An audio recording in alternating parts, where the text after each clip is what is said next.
ओम श्री गणेशाय नमः। श्री मत्स्य पुराण में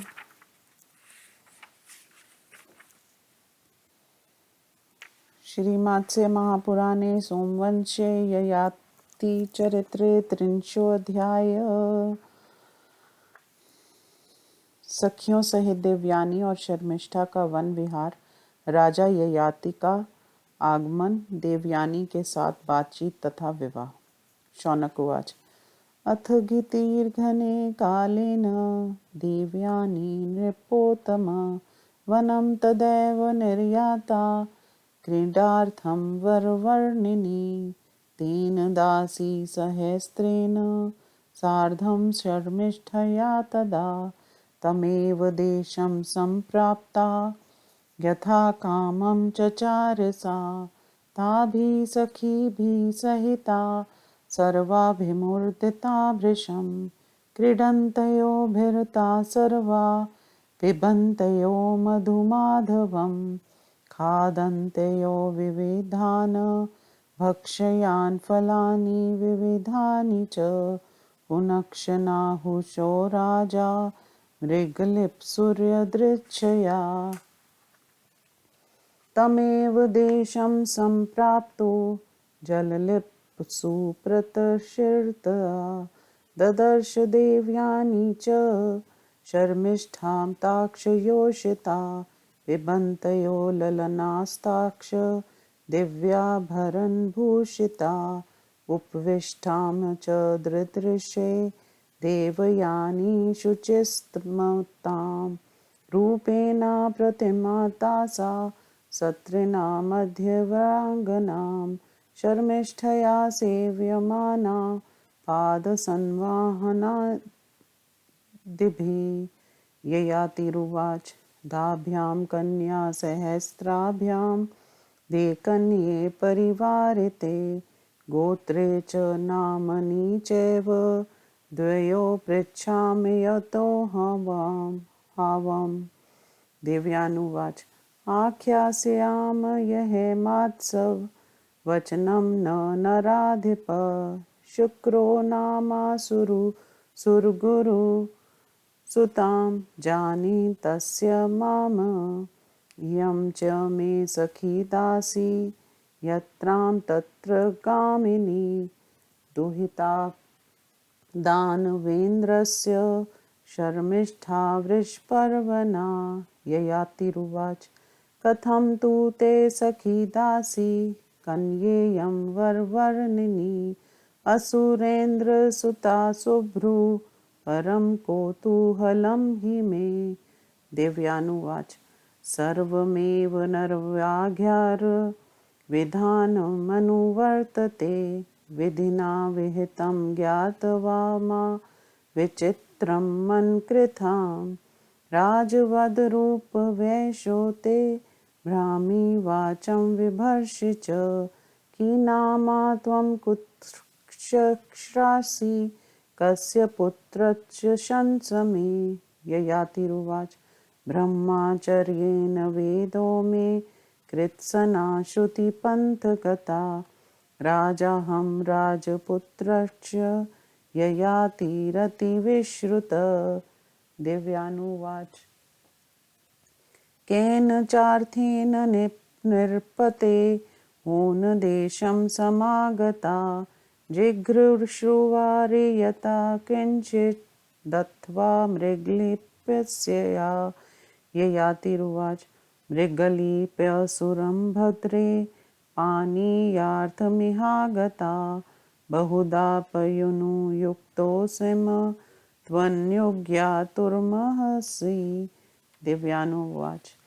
दाभ्यां कन्या सहस्राभ्यां दास्या शर्मिष्ठा सहे त्वधीनास्मि भ्रदं ते सखे भर्ता च मे भव। ययातिरुवाच। विद्ययोषणसि भद्रं तेन तर्वधोऽस्मि भामिनी अविवाहा समराजानो देवयानी पितुस्तव। दिव्यानुवाच। सृष्टं ब्रह्माणं क्षत्रं क्षत्रं ब्रह्माणि संक्षितम् ऋषिश्च ऋषिपुत्रश्च नाहुषाद भजस्व माम्। ययातिरुवाच एकदेहो द्वावर्णा षट्चत्वारोऽपि वरानने ऋग्धर्मा पृथक् कच्छो चास्तेषां विब्राह्मणो वर। दिव्यानुवाच पाणिग्रहो नाहुषायां न पुंभिः सेविता पुरा त्वमेनमग्रहिग्रैर्वृणोमि त्वमाहं तथा कथं तु मे मनोसेवन्या पाणिमन्यपुमान् सपृशेत् गृहीतं ऋषिपुत्रेण स्वयं वा पृश्रेण तव्यया। ययातिरुवाच कुद्रादाशि विषातसर्पा अज्वलनात् सर्वतोमुखात् दुराधर्षतरो विप्रा पुरुषेण विजानता। दिव्यानुवाच कथमाशि विषात् सर्प अज्वलनात् सर्वतोमुखात् दुराधर्षतरो विप्रो इत्यात् पुरुषर्भः। ययातिरुवाच दशेदाशि विषस्त्वेकं शस्त्रेणैकक्ष वध्यते हन्ति विप्रसराष्ट्राणि पुराण्यपि हि कोपिता दुराधर्षतरो विप्रस्माद्भीरुमतो मम अतो दन्त्वा च पित्रा त्वं भद्रेण विवाहामह्यं। दिव्यानुवाच दत्ता वः स्वपिता मा त्वं हे राजन् मृत्यो मया अयाचयतो भयं नास्ति दत्तां च प्रतिगृहत। शौनक उवाच त्वरितं देव्यनायाथ प्रेषिता पितुरात्मना सर्वं निवेदयामास धात्री तस्मै यथाथतम्। शुत्रवैव च स राज्ञां दर्शयामास भार्गवा दृष्ट्वैवमागतं विप्रं ययाति पृथ्वीपति ववन्दे ब्रह्माणं काव्यं प्राञ्जलिप्रणता स्थितः त्वं चाप्यभयवदत्त काव्यासामना परं वल्गुना। दिव्यानुवाच राजायं नाहुष्यस्तात् दुर्गमे पाणिं गृहीत नमस्ते देहि मामस्मै लोके नान्यं पतिं वृणे।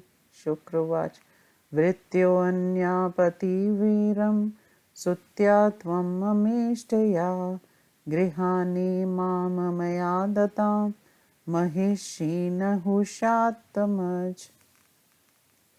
ययातिरुवाच अधर्मो मासृपृषेदेवं पापमस्याक्ष भार्गव वरं संकरतो ब्रह्मा नितित्वं प्रवर्णोमयम्।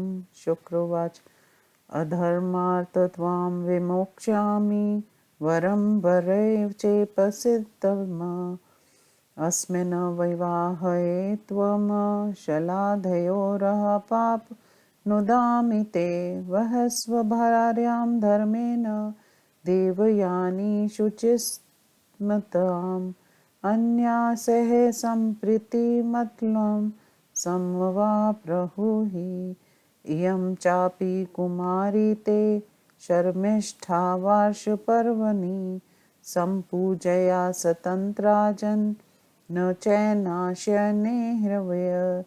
शौनक उवाच एवमुक्तो ययातिस्तु शुक्रं कृत्वा प्रदक्षिणं जगाम स्वपुरं हृष्ट सोऽनुज्ञातो महात्मनः। इति श्रीमात्से महापुराणे सोमवंशे ययाति चरित्रे 30 हिंदी अनुवाद। शौनक जी कहते हैं नृपश्रेष्ठ तदंतर दीर्घ काल के पश्चात उत्तम वर्ण वाली देवयानी फिर उसी वन में विहार के लिए गई। उस समय उसके साथ 1000 दासियों सहित शर्मिष्ठा भी सेवा में उपस्थित थी। वन में उसी प्रदेश में जाकर वह उन समस्त सखियों के साथ अत्यंत प्रसन्नता पूर्वक इच्छा अनुसार विचरने लगी। वे सब वहां भांति भांति के खेल खेलती हुई आनंद में मग्न हो गई। वे कभी वास्तविक पुष्पों के मकरंदा का पान करती, कभी नाना प्रकार के भोज्य पदार्थों का स्वाद लेती और कभी फल खाती। इसी समय दैवेच्छा से नहुष पुत्र राजा ययाति पुनः शिकार खेलने के लिए उसी स्थान पर आ गए। परिश्रम करने के कारण अधिक थक गए थे और जल पान पीना चाहते थे। उन्होंने देवयानी, शर्मिष्ठा तथा अन्य युवतियों को भी देखा। वे सभी पीने योग्य रस का पान कर रही थी। राजा ने पवित्र मुस्कान वाली देवयानी को वहां परम सुंदर आसन पर बैठी हुई देखा। उसके रूप की कहीं तुलना नहीं थी। वह सुंदरी उन स्त्रियों के मध्य में बैठी हुई थी और शर्मिष्ठा उसकी चरण सेवा कर रही थी। ययाति ने पूछा, 2000 कुमारी सखियों से घिरी हुई कन्याओं में आप दोनों के गोत्र और नाम पूछ रहा हूँ। शुभे आप दोनों अपना परिचय दे। देवयानी बोली, महाराज मैं स्वयं परिचय देती हूँ, आप मेरी बात सुने। असुरों के जो सुप्रसिद्ध गुरु शुक्राचार्य है, मुझे उनकी पुत्री जानिए। ये दानवराज वृषपर्वा की पुत्री शर्मिष्ठा मेरी सखी और दासी है। मैं विवाह होने पर जहाँ जाऊंगी वहाँ ये भी साथ जाएगी। ये याति बोले, सुंदरी, ये असुर राज की रूपवती कन्या सुंदर बाहों वाली शर्मिष्ठा आपकी सखी और दासी किस प्रकार हुई, ये बताइए। इसके सुनने के लिए मेरा मन में बड़ी उत्कंठा है। देवयानी बोली, नरश्रेष्ठ, सब लोग दैव के विधान का ही अनुसरण करते हैं। इससे भी भाग्य का विधान मानकर संतोष कीजिए।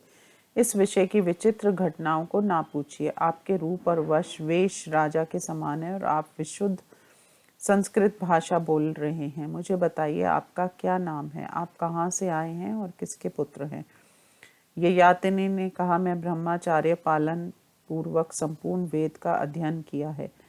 मैं राजा नहुष का पुत्र हूँ और इस समय स्वयं राजा हूँ। मेरा नाम ययाति है। देवयानी ने कहा, महाराज आप किस कार्य से वन के इस प्रदेश में आए हैं? आप जल अथवा कमल लेना चाहते हैं या शिकार की इच्छा से आए हैं? ययाति ने कहा, भद्रे, मैं एक हिंसक पुष्प को मारने के लिए उसका पीछा कर रहा था। इससे बहुत थक गया हूँ और पानी पीने के लिए यहाँ आया हूँ। अंत अब आप मुझे आज्ञा दीजिए। देवयानी ने कहा, सखे आपका कल्याण हो। मैं 2000 कन्याओं तथा अपनी सेविका शर्मिष्ठा के साथ आपके अधीन होती हूँ। आप मेरे पति हो जाएं। ययाति बोले, शुक्र निधिनी देवयानी, आपका भला हो। भामिनी, मैं आपके योग्य नहीं हूँ। क्षत्रिय लोग आपके पिता से कन्यादान लेने के अधिकारी नहीं हैं। देवयानी ने कहा, नहुष नंदन, ब्राह्मण से क्षत्रिय जाति और क्षत्रिय से ब्राह्मण जाति मिली हुई है। आप राज ऋषि के पुत्र हैं और स्वयं भी राज ऋषि हैं। अंत आज मुझसे विवाह कीजिए। ययाति बोले, वरान्य ने एक ही परमेश्वर के शरीर से चारों वर्णों की उत्पत्ति हुई है, परंतु सबके धर्म और शौचाचार अलग अलग हैं। ब्राह्मण उन सभी वर्णों में श्रेष्ठ है। देवयानी ने कहा, नहुष कुमार, नारी के लिए पानी ग्रहण एक धर्म है।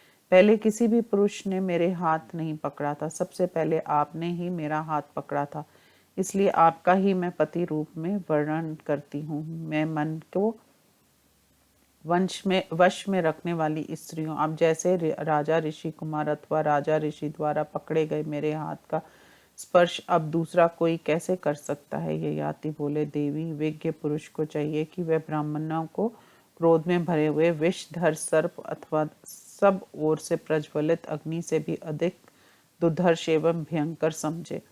दिव्यानी ने कहा, पुरुष प्रवर ब्राह्मण विषधर सर्प और सब ओर से प्रज्वलित होने वाली अग्नि से भी दुर्धर्ष एवं भयंकर है। ये बात आपने कैसे कही? ययाति बोले, भद्रे, सर्प एक को ही डंसता है, शस्त्र से भी एक ही व्यक्ति का वध होता है, परंतु क्रोध में भरा हुआ ब्राह्मण समस्त राष्ट्र और नगर का भी नाश कर सकता है। भीरू, इसलिए मैं ब्राह्मण को अधिक दुर्धर्ष मानता हूँ। अंत जब तक आपके पिता आपको मेरे हवाले ना कर दें, तब तक मैं आपसे विवाह नहीं करूंगा। देवयानी ने कहा, राजन, मैंने आपका वरण कर लिया है। अब आप मेरे पिता के देने पर ही मुझसे विवाह करें। आप स्वयं तो उनसे याचना करते नहीं हैं, उनके देने पर ही मुझे स्वीकार करेंगे। अंत आपको उनके कोप का भय नहीं है। राजन, 2 घड़ी ठहर जाइए, मैं आप अभी पिता के पास संदेश भेजती हूँ। धाय, शीघ्र जाओ और मेरे ब्रह्मा तुल्य पिता को यहाँ बुला ले आओ। उनसे ये भी कह देना कि देवयानी ने स्वयंवर की विधि से नहुष नंदन राजा ययाति का पति रूप में वरण किया है। शौनक जी कहते हैं, राजन, इस प्रकार देवयानी ने तुरंत धाय को भेजकर अपने पिता को संदेश दिया। धाय ने जाकर शुक्राचार्य से सब बातें ठीक ठीक बता दी। अब समाचार सुनते ही शुक्राचार्य ने वहां आकर राजा को दर्शन दिए। विप्रवर शुक्राचार्य को आया देखकर राजा ययाति ने उन्हें प्रणाम किया और हाथ जोड़कर विनम्र भाव से खड़े हो गए। तब शुक्राचार्य ने राजा को परम मधुर वाणी से सांत्वना प्रदान की। देवयानी बोली, तात, आपको हाथ जोड़कर नमस्कार है। ये नहुष पुत्र राजा ययाति हैं। इन्होंने संकट के समय मेरा हाथ पकड़ा था। अब आप मुझे इन्हीं की सेवा में समर्पित कर दें। मैं इस जगत में इनके सिवा दूसरे किसी पति का वरण नहीं करूंगी। शुक्राचार्य ने कहा, वीर नहुष नंदन, मेरी इस लाडली पुत्री ने तुम्हें पति रूप में वरण किया है। अंत मेरी दी हुई इस कन्या को तुम अपनी पटरानी के रूप में ग्रहण करो। ययाति बोले, भार्गव बहन ब्राह्मण, मैं आपसे ये वर मांगता हूँ कि इस विवाह में ये प्रत्यक्ष दिखने वाला वरण संकरण जनित महान अधर्म मेरा स्पर्श ना करे। शुक्राचार्य ने कहा, राजन, मैं तुम्हें अधर्म से मुक्त करता हूँ। तुम्हारी जो इच्छा हो वर मांग लो। विवाह को लेकर तुम प्रशंसा के पात्र बन जाओगे। मैं तुम्हारे सारे पाप को दूर करता हूँ। तुम सुंदर मुस्कान वाली देवयानी को धर्म पूर्वक अपनी पत्नी बनाओ और इसके साथ रहकर अतुल सुख एवं प्रसन्नता प्राप्त करो। महाराज वृषपर्वा की पुत्री ये कुमारी शर्मिष्ठा भी तुम्हें समर्पित है। इसका सदा आदर करना, किंतु इसे अपनी सेज पर कभी ना सुलाना। तुम्हारा कल्याण हो। इस शर्मिष्ठा को एकांत में बुलाकर ना तो इससे बात करना और ना इसके शरीर का स्पर्श ही करना। अब तुम विवाह करके इस देवयानी को अपनी पत्नी बनाओ। इससे तुम्हें अच्छा अनुसार फल की प्राप्ति होगी। शौनक जी कहते हैं, शतानीक शुक्राचार्य के ऐसा कहने पर राजा ययाति ने उनकी परिक्रमा की और शस्त्रोक्त विधि से मंगलमय विवाह कार्य संपन्न किया। उन महात्मा की आज्ञा ले नृपश्रेष्ठ ययाति बड़े हर्ष के साथ अपनी राजधानी को चले गए। इस प्रकार श्री मत्स्य महापुराण के सोमवंश वर्णन प्रसंग में ययाति चरित्र नामक 30वां अध्याय संपूर्ण हुआ। ओम नमो शिवाय।